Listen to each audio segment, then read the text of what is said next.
Olá pessoal, hoje o assunto de novo é computação antiga. Chegaram algumas coisas aí na sucata do pessoal aqui da computação antiga, do grupo de computação antiga aqui de Dallas. Tem muita coisa para ver e a gente vai dar um apanhado geral aí. Infelizmente eu não consigo manter tudo que eu pego e que me oferecem, tá? Infelizmente não dá, é muita coisa, né? Então, lamentavelmente eu consigo mostrar o que eu peço e eventualmente acabo passando adiante essas coisas. Não tem jeito, né? Mas é assim mesmo. Relativamente poucas coisas eu fico. Claro que há quem discorde, como minha esposa, mas é assim mesmo. A gente vai mantendo aí o laboratório e vai tentando mostrar coisas sempre interessantes aí para vocês. Tá bom? Vamos dar uma olhadinha. Coisa antiga mesmo. Vamos lá. Bom, e se vocês pensaram que era só uma plaquinha ou outra lá que eu mostrei antes, na realidade tem uma caixinha aqui com coisas bem antigas também. A gente vai mostrar, vai ser tudo uma viagem aí no tempo. Vamos lá. Bom, tá aí a trinca de placas, de periféricos, né? Isso aqui, a placa mais simples, é um adaptador de impressora. Essa aqui é uma placa multi-I/O famosíssima, onde você tinha impressora, porta serial, uma segunda porta serial, que você tinha que adicionar uma segunda UART, esse era opcional, e uma saidinha aqui de joystick. Joystick é muito comum para os computadores PC. Bom, esse bracket aqui tem uma outra saidinha aqui, provavelmente a segunda porta serial aqui em 25 pinos, né? Tá meio... Tadinha, já viu dias melhores. Mas enfim, e esse daqui é o mais complexo da trinca aqui, mas que é o que tem menos usabilidade hoje em dia, que é o modem. É um modem de 1200 bauds. Então vamos dar uma olhadinha a miúde em cada um deles. Bom, o adaptador da IBM, novinho na caixa, tá? Feito no Reino Unido, curiosíssimo. Aqui é o part number e tal. Isso aqui na realidade eram acessórios que você comprava para o seu computador PC, para o seu computador IBM, tá? Então, basicamente o que começa aqui, lacradinho, né, o manual, mas o que começa aqui é justamente, primeira coisa, identifique o seu sistema. Na época, computador XT, e aí o Computer Expansion Units, que é provavelmente um outro tipo de computador que já tinha alguma interface, e o Personal Computer, eu acho que ele era, estou tentando lembrar, esse que foi a primeira versão do PC. Obviamente isso aqui é bem feito para a época do XT, né, do PC e do XT. Isso aqui é no início dos anos 80, tá? Então, basicamente o que ele fala é, identifique o seu hardware, né? Identifique o seu equipamento, e aí ele fala as instruções passo a passo, né? Vou tentar abrir aqui sem destruir muita coisa, tá?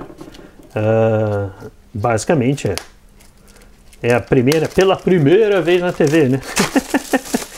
Aqui abrindo o bichinho depois de tantos anos, tá? Então você faz a identificação. Aí olha só que barato. Aí você tem aqui, olha, essa coisa contém a interface de impressora. Interface de impressora normal, quer dizer, uma placa inteira só para interface de impressora. Ferramentas, requerimentos de instalação, como é que você desliga o computador e tal, etc. Retira a caixa. Olha, realmente fantástico. Isso daqui, tudo ilustrado, né? O guia totalmente ilustrado. Bem mesmo para a pessoa fazer o trabalho ela mesma, né? Aqui, o alinhamento do bracket, etc. Então, realmente, todas as dicasinhas aí, isso aqui era o que a gente usava, né? Na verdade, a gente não tinha esse tipo de informação tão abundante, porque a gente, na época de computação, a gente pegava tudo meio contrabandeado, né? E aqui, bom, pinagem, né, do adaptador de impressora. Interessante, esse aqui é para o computador original, esse aqui é para o XT, óbvio, e para o Computer Expansion Unit. Então, na realidade, você nota que, curiosamente, ele é um pouco diferente fisicamente aqui. Agora, semelhanças são bastante próximas e os desenhos e as coisas são muito semelhantes. Que eu imagino que deve ter um detalhezinho ou outro que eles estavam tentando se certificar de que o sujeito não ia ter uma experiência muito ruim. E aí vamos abrir aqui, de novo, novinha, a plaquinha de impressora. Vamos ver como saiu da fábrica no Reino Unido. Tantaram. Rapaz, olha só. Tá aqui, novinha. Novinha a plaquinha. Selada. Olha que interessante. Não, não tá selado. Não, será possível que isso está selado? Isso está selado para evitar umidade. É possível? Não, não está selado não. Olha só que beleza. Que coisa incrível. Lindona, hein? Lindona, hein? Não tem nada demais, né? É uma placa. Esse tipo de barramento aqui é o barramento da placa, muito menor densidade. Se você está acostumado a PCI ou PCI Express, né? A densidade dos pinos é muito menor. Os pinos são bem mais afastados. Esse aqui é o barramento ISA e nesse caso de apenas 8 bits, que era o barramento padrão dos computadores XT e do computador PC original, tá? Isso aqui, nada de muito interessante, são apenas lógicas. Em tese, você pega esse circuito e copia sem problema algum, tá? Faz uma plaquinha, copia sem problema algum. Essas coisas são muito interessantes também ao longo dos anos. Isso aqui é curiosíssimo, a solda, eles criavam uns planos terra, eles botavam solda extra e às vezes a solda dava ficava um pouquinho como se fosse amassada assim, né? Isso que era muito comum nessa época, nesses produtos dessa época assim. No mais, é uma placa relativamente simples, né? Para os padrões de hoje em dia, principalmente, mas naquela época era tecnologia de outro mundo, né? Você não copiava isso aqui fácil naquela época não, meu cara. Isso aqui era principalmente para fazer confecção de placa dupla face. Era caríssimo, obter todos os componentes de uma determinada qualidade e tal, ter acesso a esse tipo de componentes, principalmente no Brasil, era super difícil ter acesso a esses componentes aqui. Enfim, e um conector DB25 lindão, os terminais aqui todos em latão, acho que, se não me engano, mas estão tudo muito bacana. Bom, tá aí, novinha a interface de paralela de impressora do IBM PC. Bom, agora a segunda placa, a mais avançada aqui, é a placa Multi-I/O, né, como eu havia comentado, porta paralela integrada com as logiquinhas aqui, semelhantes à logiquinha da placa anterior da IBM, tá? Só que naturalmente muito mais integrada, placa muito mais densa, uma porta serial, a segunda porta serial está aqui e a porta de game, de jogo, tá logo aqui também. A porta paralela, naturalmente, com as logiquinhas, vinha direto do barramento também, 8 bits aqui, do barramento do computador, né, o barramento ISA. E aí você tem a porta serial 1, ela é controlada pelo controlador serial aqui, o 8250 famosíssimo, da National, falando aqui. A gente viu esse controlador também no vídeo do IBM PC Júnior, tá?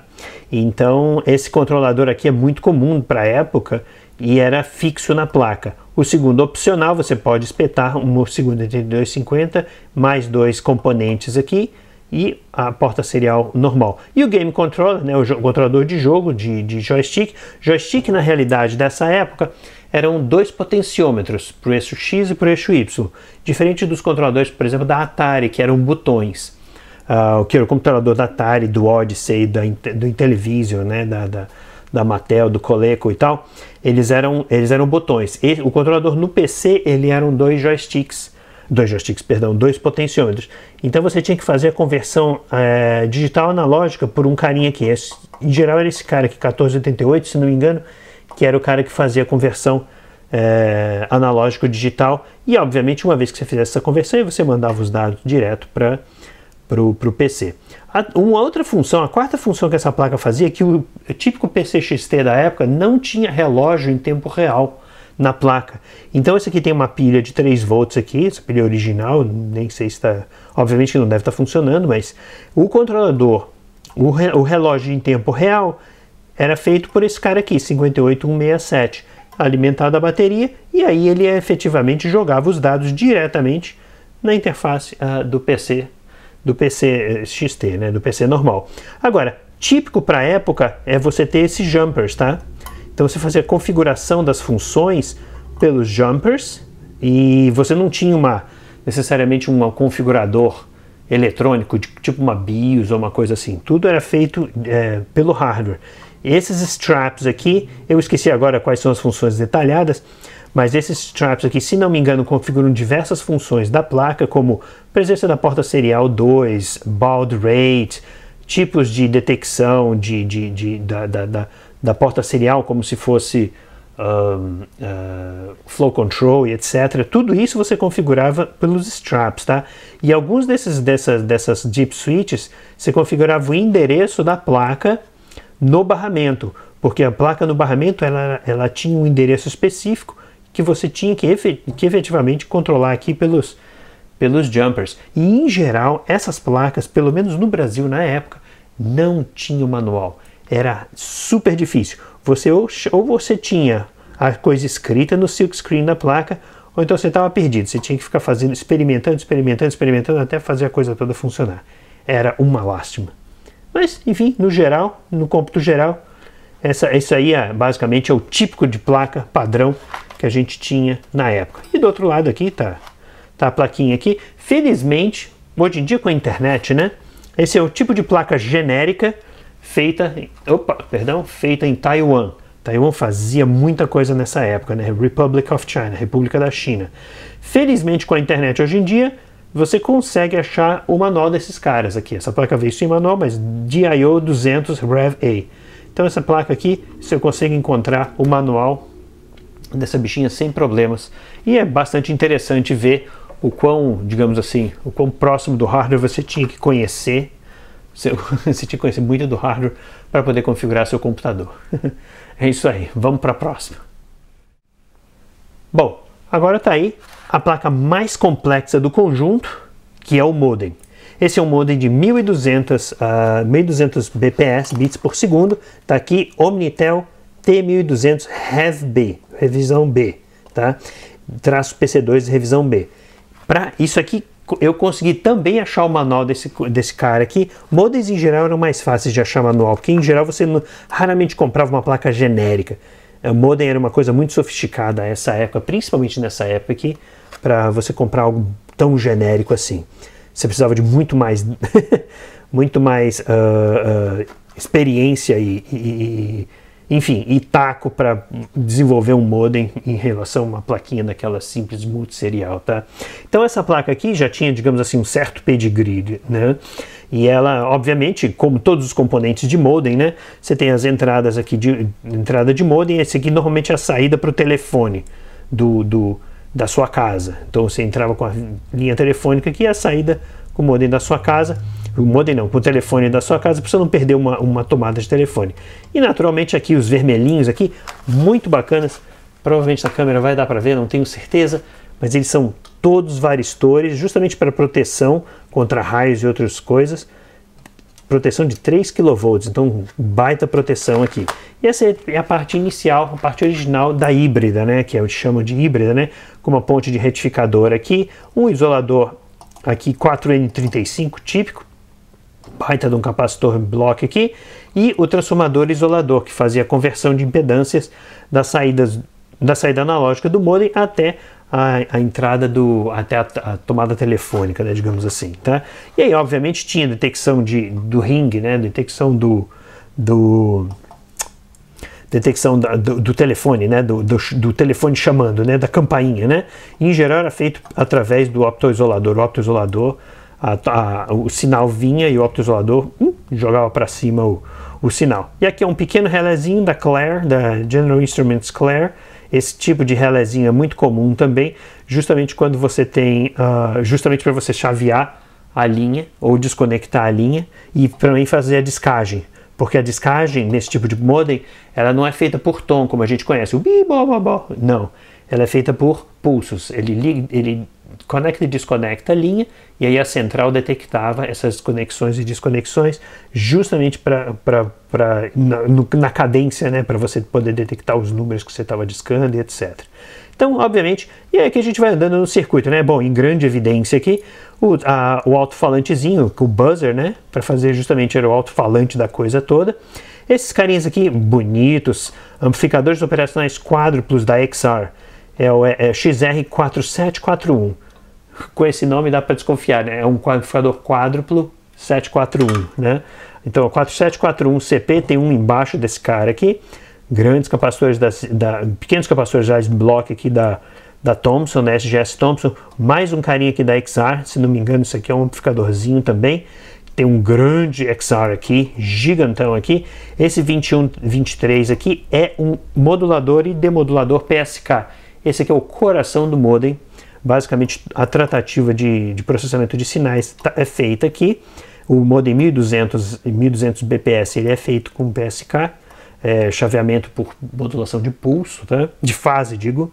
E aí esse aqui, esse C1100, esse cara, ele é esse fabricante, eu encontrei muito pouca informação sobre isso na internet, quando eu vi, mas esse cara aqui, ele na realidade é uma sequência de filtros chaveados, é um componente que tem apenas filtros, justamente para fazer detecção, às vezes, de TMF e fazer a discriminação dos símbolos, né, das frequências dos bits que chegam através da linha. Você faz a demodulação e você pode eventualmente passar por uma filtragem aqui ou vice-versa. Então esse cara aqui esses dois caras são os corações do modem em si, tá? Tem um 8250 aqui, é a porta serial, justamente porque modems se comunicam com porta serial com computador.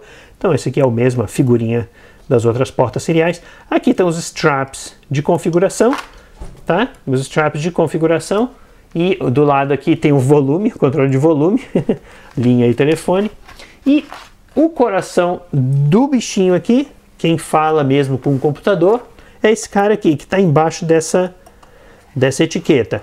Agora, qual é a surpresa? Eu sei que esse cara é um 8051 da Intel, o microcontrolador. Por quê? Esse detalhezinho aqui, tomara que esteja focado na câmera. Esse cristalzinho aqui principal, 11.0592.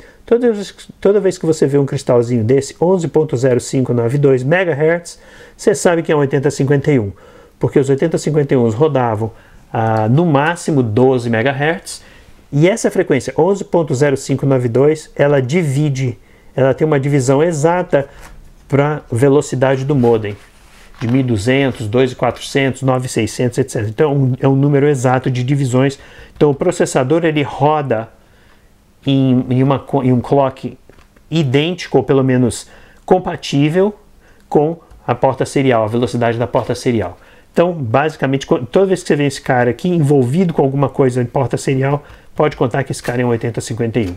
E no mais aqui, do outro lado na plaquinha, tá aí mais uma placa típica dessa época, placa face dupla, máscara verde, ainda com as bolinhas de solda, bolinha não, né, como se fosse esse amassadinho das soldagens aqui, do processo e tal de fabricação.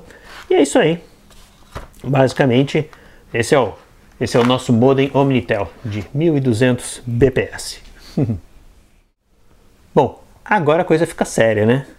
Essa aqui é uma placa mãe de PCXT. A placa-mãe de PCXT não original, é um clone de Taiwan também, de uma companhia chamada Modular Circuit Technology. Dá pra ver aqui o nome dela, bonito, né? E essa aqui é uma placa de PCXT completa, tá? Provavelmente está funcionando, ela está em excelente estado, tá? De conservação, não tem nada realmente destruído. Uma das grandes vantagens das placas de XT é que elas não tinham a pilha de relógio, então elas não corroíam nada. Então essa aqui, felizmente, tem o próprio manual, o manual dela, parece um manual bem genérico, tá? Tem até um disquete de utilitários, muito bacana, tudo original aqui, tudo originalzinho, com várias explicações e todos os ajustes, e inclusive questões de memória e etc. A gente pode dar uma olhada. E diagrama elétrico um pouco simplificado, até bastante completinho, tá?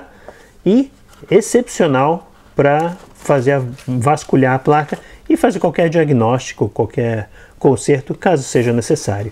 E aqui as características da BIOS, né? Da BIOS da placa. A BIOS era bastante complexa para a época, tá? É bem simples para o que você encontra hoje em dia, mas era bastante complexa e permitia diversos controles.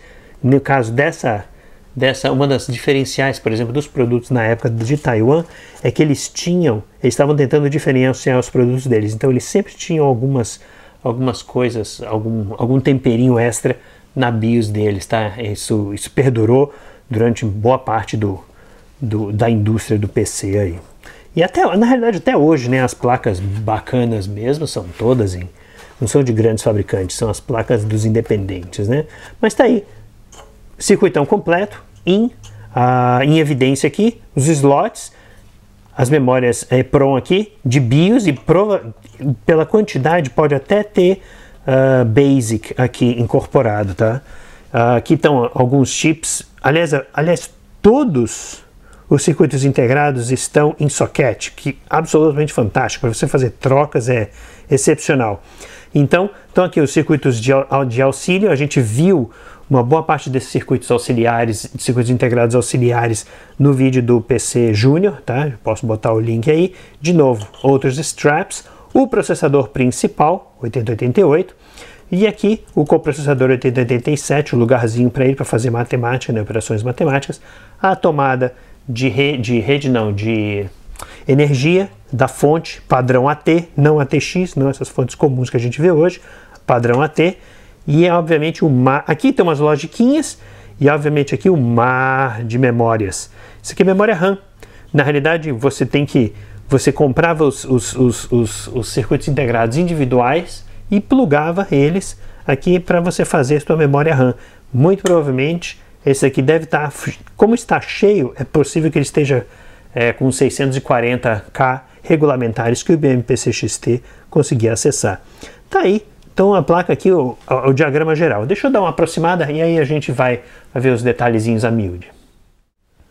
Começando, o lindão aqui, tomada de teclado, processador 8088 da NEC, tá? Esse é um processador 8088 que roda na frequência original de 4.77 MHz, tá? Como eu havia comentado, tomada de rede e o conector aqui para o coprocessador aritmético.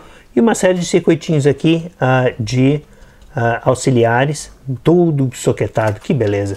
E aqui, vai chegando aqui na lateral, né? Todo barramento. Aqui tem uma tomada vazia, que eu não sei se é para caneta óptica ou qualquer outra coisa assim. Tá aqui o barramento ISA, onde todas as placas de expansão vão se indo. Esse aqui é o processador, é o chip de clock 8259, se não me engano, não. Enfim, eu depois dou uma olhadinha aí. Esses caras são todos 8284, isso, 8284 está aqui, justamente porque o circuito de clock vai descendo aqui, tem um cristalzinho. O cristalzinho é 14.318. Esse aqui você faz uma divisão exata, 14.38 você faz uma divisão exata para os 4.77 MHz do processador principal. E se o processador estiver meio ruinzinho, você tem sempre um trimmerzinho aqui para dar uma ajustadinha no relógio. E é curiosíssimo aqui, um 7905 não presente aqui, curioso. Não sei ao certo por quê. Bom, tá aqui o barramento com suas lógicas com as suas logiquinhas, né, seus TTLzinhos. Tá aqui, configuração principal aqui das Deep Switches, de novo, tá, as tais das Deep Switches, tá? E aqui você tem o 8255, que é o programador de interface, de periféricos, né, para teclado e outras coisas. O 8237, que não tinha no PC Júnior, que é o controlador de DMA. Isso aqui faz uma diferença enorme, porque o ADMA é o que faz o acesso direto de memória para o processador, sem que o processador precise ficar fazendo a transferência em si. Ou seja, isso aqui acelera o computador de uma maneira incrível. Bom, então aqui as EEPROMs com a tradicional fitinha metálica, justamente para não perder os conteúdos. Eu vou fazer cópia desses caras aqui. Dois mais sockets de EEPROM aqui não utilizados, não sei ao certo o que é. Tem um cara aqui, FPC 31103, não tenho certeza do que é isso, tá? Depois eu vou dar uma olhadinha. E tem umas informaçõezinhas aqui, on para 640K, off para 256, quer dizer, você fazia inclusive a seleção da memória em jumpers, ou seja, o jumper em si, seu J1, o jumper em si é que fazia a seleção das memórias RAM, aqui, da quantidade de memória RAM aqui. Não existia um mecanismo hoje atual que você põe um slot, né, um slotzinho, um pente de memória e ele detecta automático. Isso não existia, tá? Então tá aqui as memórias, tá? Memórias 41256 de 256K por 1 bit e 4164, 64K por 1 bit. Tem mais uma aqui, 1256 por um bit também, 256K por 1 bit. Agora notem o seguinte, tá? As memórias traço 15. Traço 15 não é, esse aqui é o tempo de acesso, mas não é 15 nanosegundos, é 150. As memórias são hiper lentas para os padrões originais, para os padrões atuais. E aí o resto do circuito aqui, né? 8259, que é o programa de interrupção controlável, porque o processador em si não controlava, não gerava interrupção, não conseguia, não lidava com isso. E o 8253 aqui, que é o timer programável, que é o batimento cardíaco aí da plaquinha.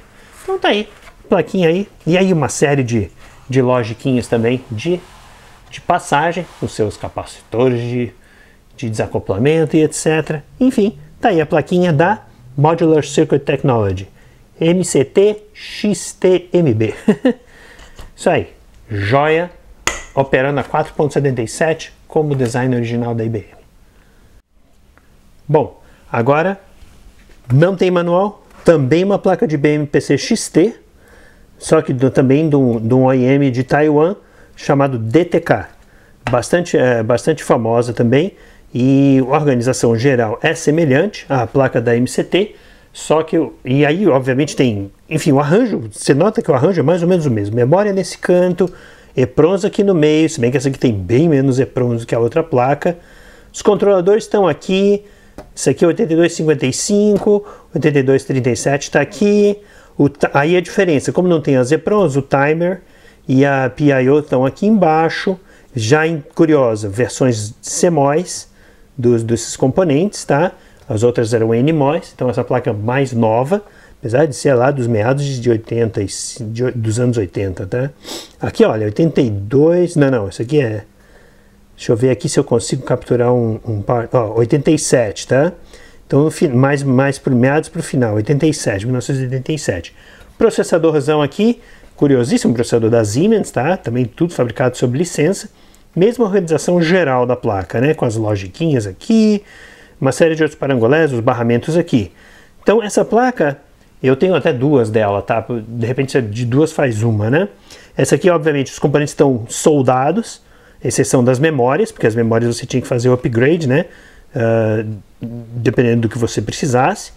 E outra coisa que é fundamental importância e diferença, deixa eu dar um zoom aqui, curiosamente, esta placa tem 2 cristais. 14.318, que faz a divisão exata para 4.77. Agora você tem também o de 30 MHz, que faz a divisão exata para o processador rodando a 10 MHz. Isso aqui era o famosíssimo modo turbo da época. Então você faz o modo turbo do processador. O processador está aqui em cima, bonitão mesmo. Um processador da Siemens que já operava a 10 MHz. Então esse aqui, um clone, mas um clone mais avançado do processador original da IBM. Então é isso aí, basicamente a diferença primordial entre as duas placas. Essa é uma placa mais nova, mais avançada, tá aqui os straps e tudo mais. No mais, as coisas são todas semelhantes, né? Então aqui, só vou dar um panorama geral aqui. Curioso, né? O 82C55 aqui é da UMC, então não é Mitsubishi, não é japonês. A UMC, se não me engano, já era de Taiwan. O 8287 ainda era NEC. Memória PROM da SGS, mas curiosamente só tem uma. E 9410, imagino se a versão era de 1994, ou seja, a placa bem mais nova aí, né? Então tá aí, então as logiquinhas aqui, todas as logiquinhas aqui, e aí a gente vai descendo, só para dar aquele panorama geral, nas memórias RAM bonitas também. Essas memórias RAM estão com um código esquisitíssimo, mas elas são mais rápidas, traço 12, de 120 nano. Por quê? Porque o processador roda mais rápido. Se você usasse memória muito lenta, aí o ganho no processador não era muito traduzido, porque a memória era muito lenta, né? Então tá aí. Então, todos os outros componentes auxiliares aqui da Mitsubishi também. Então a plaquinha é muito diferente. Diferença é que essa não veio com manual, mas como a DTK era uma empresa que tinha um certo suporte, um certo pedigree, eu consegui encontrar o manual dessa bichinha na internet também. E, felizmente, tendo duas, aí a coisa facilita caso alguma coisa esteja pifada. Mas sinceramente, dando aquela olhada, as placas estão limpas, tá? Tudo bem, você vê poeirinha aqui e acolá, mas as placas estão no mais limpas. Ah, e curiosamente, essa placa está interessante em relação a outra, que o 8237 é Intel, tá? O 8237 é Intel, e aqui embaixo, olha que curioso, o 8259 é da Siemens. Curiosíssimo, né? Então você vê, né? Mudando os fornecedores, você conseguia a mesma funcionalidade. Tinha muito... Isso não eram clones não autorizados, isso era tudo feito sob licença, tá? Todos esses clones, esses componentes eram todos feitos sob licença. Enfim, duas plaquinhas para fazer uma, né? Digamos assim. É isso aí, essa é a plaquinha da DTK. Bom, agora a coisa ficou séria. Aqui um 486DX genuíno, 486DX 50 MHz. Então, obviamente, você acostumado com os gigahertz de hoje em dia, já viu, né? Você pode estar rindo. Mas isso daqui, final dos anos 80, início dos anos 90, isso aqui era uma bomba. Uma bomba de coisa boa, tá? Não é uma bomba de uma porcaria, não. Enfim, esta é a placa bem mais moderna, mas note bem, a outra placa era de 97. Essa placa é de 87, essa placa é 4 anos depois. O salto quântico, em termos de performance, etc., um 486 fazia de tudo e mais um pouco do que um XT fazia. Então, essa é uma placa típica da época, ainda com os padrões, com os slots ISA, mas já 16 bits, com uma pequena extensão aqui, que chegou na geração imediatamente posterior ao XT. O 286 já usava slots ISA com 16 bits, então você conseguia acesso muito mais rápido aos periféricos, tá? Mas a placa em si, ela tem mais ou menos o mesmo arranjo básico. Essas placas, elas não tinham, nessa época, você não tinha periféricos integrados, com os portas seriais ou controladoras IDE, obviamente o USB não existia, enfim, e na realidade controladores de disco, etc. As placas-mãe eram basicamente isso. Você tinha a placa, os circuitos de suporte, memória, lugares para memória, slots de expansão e, no máximo, uma tomada de teclado. PT saudações, tá? Nesse caso aqui, nessas gerações, já no 286 também, você já integrava aqui, tá aqui uma bateria aqui, miserável, uma varta aqui, vazada, mas você já integrava o relógio em tempo real, que nos XTs não existiam, tá? Então, naturalmente, e obviamente que a diferença é a integração.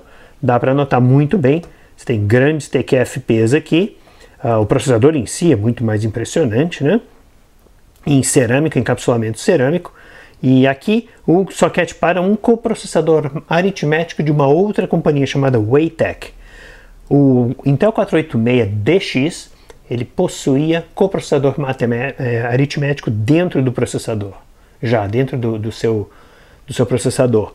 E obviamente uma companhia terceirizada tinha um coprocessador mais avançado, mas ele não era muito popular, esses coprocessadores eram caríssimos. Então, e aqui, curiosamente, né, parece as memórias da outra placa, né? Mas isso aqui, na realidade, não. Uma das coisas que os processadores hoje em dia possuem, você ouve muito, é o L1, L2, L3, que é a memória cache.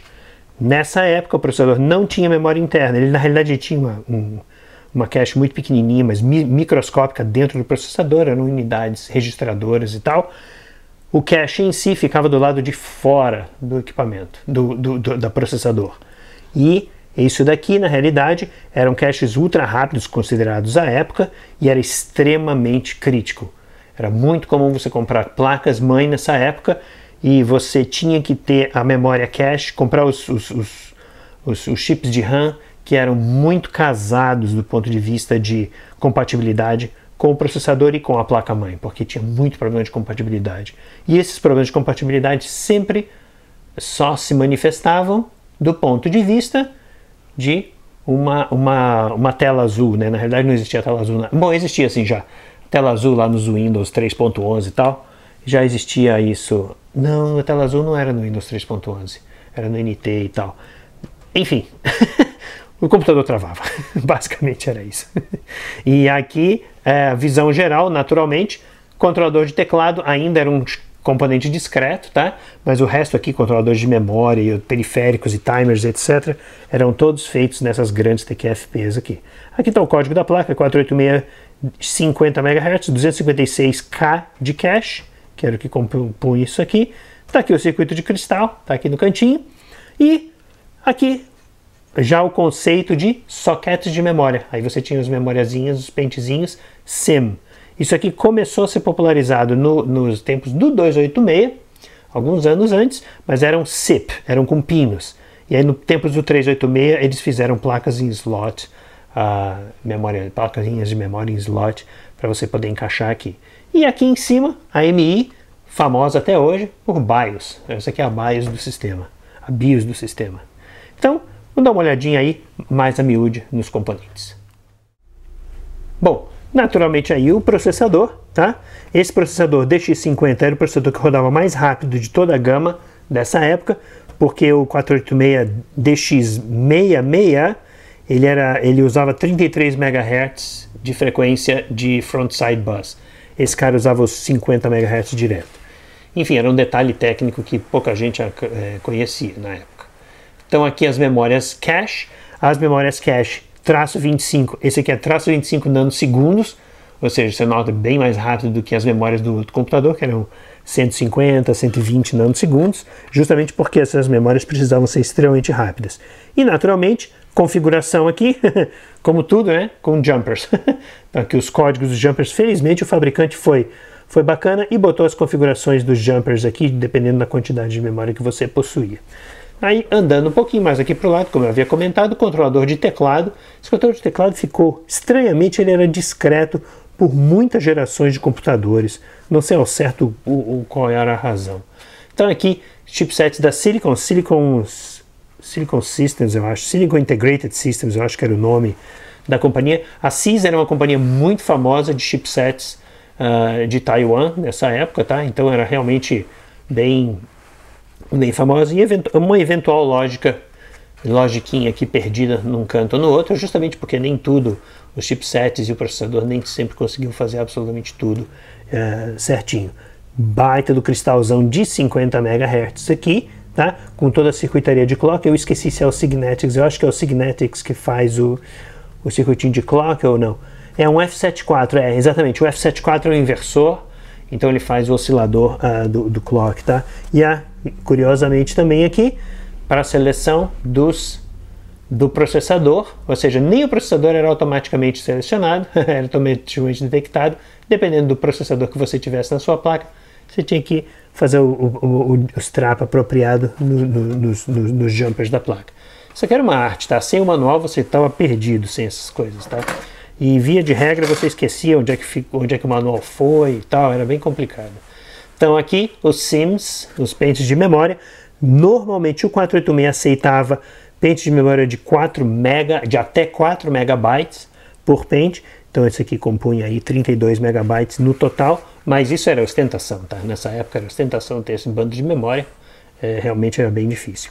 E tá aqui no cantinho, tá aqui no cantinho o tecladinho, o controlador de teclado, a interface a entrada de fonte, que também é AT, não ATX, interface de teclado. Agora você nota aqui as trilhas verdes, essa porcaria, essa varta aqui, enfim, vazou. Agora ela não parece tão mal, tá? Então tá bem interessante aqui, não tá? Isso é facilmente corrigível com uma boa lavada nessa placa, tá? Então tá aqui uma série de circuitinhos, e aqui o belo do barramento, né? Barramento ISA de 16 bits, tá? Isso aqui era muito fácil de desenvolver placas. Meu trabalho de conclusão de curso na graduação foi uma placa para PC. Eu rodava no 286, mas é muito fácil esse barramento, super legal. E tá aqui a BIOS, a AMI BIOS, deixa eu ver aqui, 486 BIOS, 1986-1990. Então isso dá uma certa ideia da data da placa, 1990, 3, 4 anos depois da placa do XT que a gente acabou de ver. Então é realmente incrível aí como a tecnologia evoluiu em tão pouco tempo. Isso aqui era num tempo em que computador era... Se você tivesse um computador por 1 ano, 2, aliás, uns 2 anos, você estava tão obsoleto, tão para trás, que já viu, era complicada a coisa. Enfim, isso aí conclui, desculpa aí, uma jornada longa, mas conclui toda a nossa viagem aí ao tempo com esses carinhas. Ah, e essa plaquinha tem o manualzinho. Essas placas eram bem genéricas, mas tem também o manualzinho. A diferença é que nessa época, os manuais, apesar de terem as sinalizações dos barramentos de expansão, a pinagem, né, e tal, já não tinham mais o diagrama elétrico, porque o diagrama elétrico era propriedade industrial, o pessoal realmente ficava bem receoso aí de compartilhar isso aí. E obviamente, outro detalhe também que eu esqueci de comentar nas placas XT, as placas XT eram todas placas face dupla. Isso daqui já era provavelmente 4 faces, ou 4 camadas, ou 6 camadas, talvez. Eu estou tentando ver aqui, não estou vendo nada. Enfim, basicamente é isso aí. A gente fica concluindo essa jornada no tempo aí com as placas mãe e computação de outra época. É isso aí, pessoal. Aquele abraço e até a próxima.